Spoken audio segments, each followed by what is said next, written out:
these timelines braided together in color, a new picture emerged. I found that as I stacked these personal events on top of the seasons of the liturgical year, they told a wholly new story, their interconnections at turns deeply painful, beautiful, and surprising. I imagine you could say the same. If you had your own color timeline, I imagine your own personal moments when overlaid with the rhythms of life, death, and resurrection as the liturgical year cycles through again and again, would tell quite a story. Life, death, and rebirth are the essential rhythms of the natural world, the sacred year, and the human experience. Sometimes our personal moments converge with these natural and sacred seasons in profound, meaning-rich ways. And sometimes they clash with unbearable disparity. If time is a color wheel, every new day turns it like a kaleidoscope, so that every new day the view changes. This book is an exploration in the dizzying problem of dissonance. What happens when our human moment bitterly juxtaposes the sacred season and its proclaimed hope, and what this might mean for us. There is no denying the dissonance.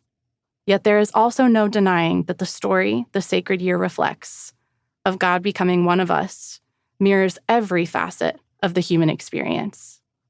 From Advent to ordinary time, the liturgical year cycles through deeply human themes of love, risk, great joy, dark nights, uncertain in-betweens, and new beginnings. I began to read this mirroring as divine empathy, which is the very spirit of intent behind the liturgical tradition to begin with, as the Church through the centuries has foraged for ways to make sense of God with us in our time. And in this empathy, I began to find the consolation that we are seen and may even be steadied by a love that stays with us through it all. Each chapter in this book braids a personal moment with the larger liturgical moment, at turns reckoning with and reflecting how God meets us in our here and now, for whatever it holds.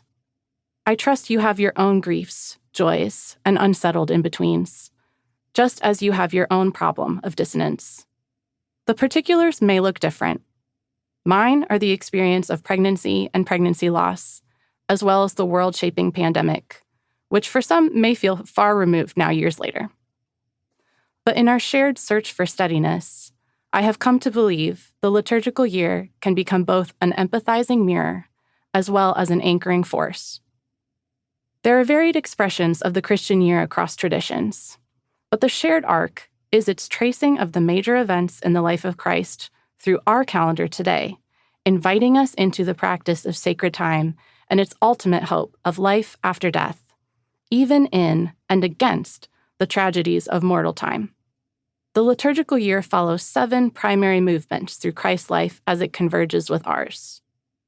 Advent is a season of waiting, found in the 4 weeks prior to Christ's birth and coming on Christmas.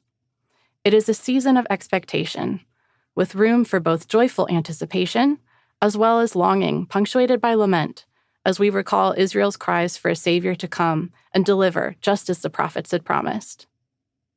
Christmas, of course, commemorates the birth of Christ, as both a feast day and a traditional celebration of 12 days. It is a season of wonder and joy, as we marvel at the mystery of the Incarnation and the ancient promises fulfilled in this newborn God who bears a new age with him. Epiphany is the feast day observed after Christmas, celebrating the Magi's star-led journey to worship the Christ child. The weeks following, leading up to Lent, are a bridge of ordinary time, often referred to as the season of light, signifying the light of the world coming not just for Israel, but for all people. This season observes the revelations of Christ turning water to wine, his baptism, and the beginning of his public ministry as he is called into the work of God. Lent is the season of 40 days, minus Sundays, which are always feast days, carrying us from Ash Wednesday to Easter. Lent follows the narrative of Christ's temptation in the wilderness and his journey toward the cross, inviting us into a season of reckoning with our mortality and the sins and suffering of our own and of the world's, in the spirit of preparation to receive Christ's gift for the life of the world. Holy Week is the bridge between Lent and Easter.